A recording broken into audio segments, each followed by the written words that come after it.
Hi, everyone, and welcome back to the Nick Hilaire Show. And the number that you referenced, like the 2.1 billion ton number, give me a sense for how big that is. Like, how big of a landfill does that fit into? I'm trying to just get a sense of the scale. Well, I think, if we think about our personal responsibility, right? So they estimate that, in United States, every person produces 4.5 pounds of garbage per day, right? The rest of the world produces about 2 pounds of garbage per day, but United States, well, we're special. So we produce 4.5 pounds per person per day.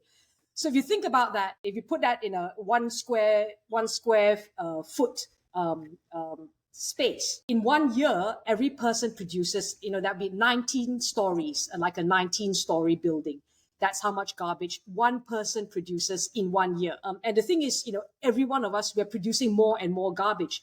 So between the 1980s and now, 40 years, a generation, we are producing 75% more garbage than we did before because each generation produces more and more garbage. When I think about it, when my mom, when I was growing up, my mom produced way less garbage, and my grandma produced hardly any garbage. I mean, she would like, oh, I have to throw away this. Is that possible? And it was a matter of pride, right? She would make her own clothes, and that the leftover from the cloth, it wouldn't be more than the palm of her hand, right? That's how little garbage that she produced, that my grandma produced. And every generation, we're just producing more and more. I mean, I bought something from Amazon, and the amount of packaging is like 3 times the volume of that item of clothing that I bought. Right. Yeah. So it's just like as we became more and more consumer focused, and these, Amazon Prime's amazing in the sense that you can get whatever you want by pressing buttons on your computer, but there's a environmental cost, obviously, to this kind of living. Exactly. And I mean, 50% of the waste that ends up in landfills is actually just packaging. So if you think about it, it doesn't add to the value of the goods at all. It's just packaging, right? And it's because of our complex supply chain, and we want things to arrive nice, pretty, and there's the whole unboxing phenomena. So it's for that little dopamine hit that we get by unboxing our little package. We're causing just enormous amounts of wastage, enormous amount of resources, just going into something that doesn't add value at all. Right. And when you throw something in, let's say you throw something in the trash, like an Amazon package, and it ends up as part of this 2.1 billion tons, how long does it sit underground before it starts to like decompose? Like, how does that process work? Well, I think that's the whole point about landfills. It hardly decomposes. So I was reading this book about landfills, and they did this excavation work. So they were like excavating this landfill, and they got to this part of the landfill. They actually put that was dumped in the landfill in the 1960s, and they know this because they actually, part of it was this newspaper, and they could read the print on the newspaper, and they could see the date. Oh, 1962.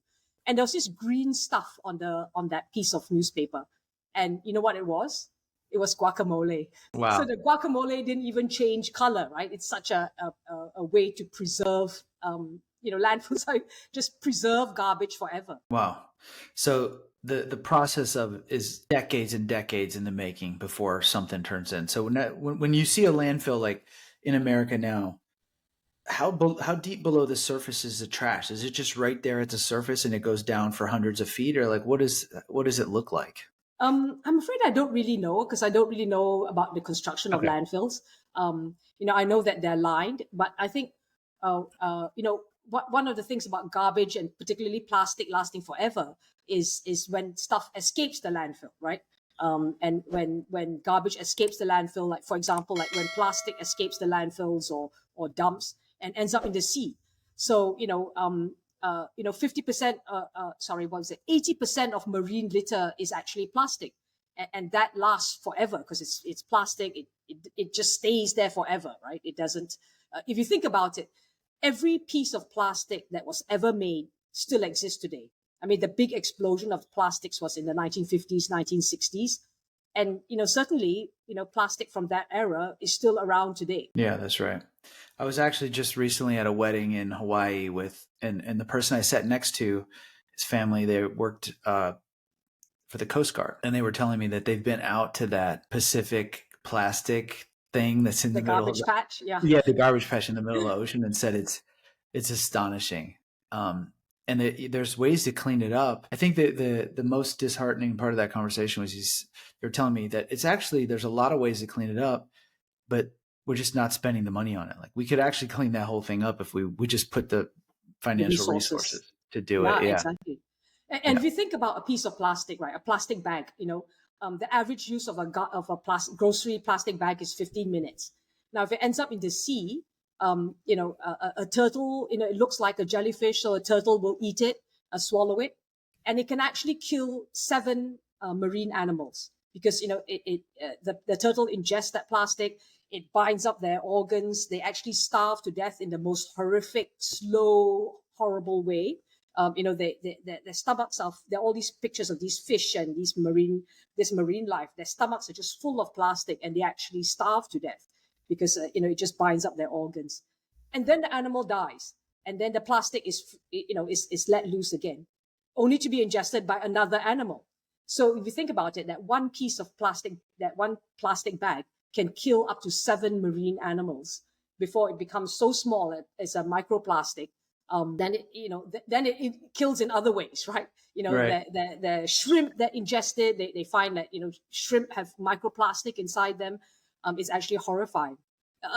Our sea salt, as most of our sea salt actually has microplastics in it. So if we think we're the top of the food chain, well, all that microplastic is going somewhere, which is us. Yeah. We're definitely, yeah. And there's been like a bunch of crazy articles about it recently, actually, about it Yes, showing up in like male sexual organs and stuff like that. Yeah. yes, Yeah. yes. So, question on the Great Pacific plastic patch. How much of that is coming from the United States?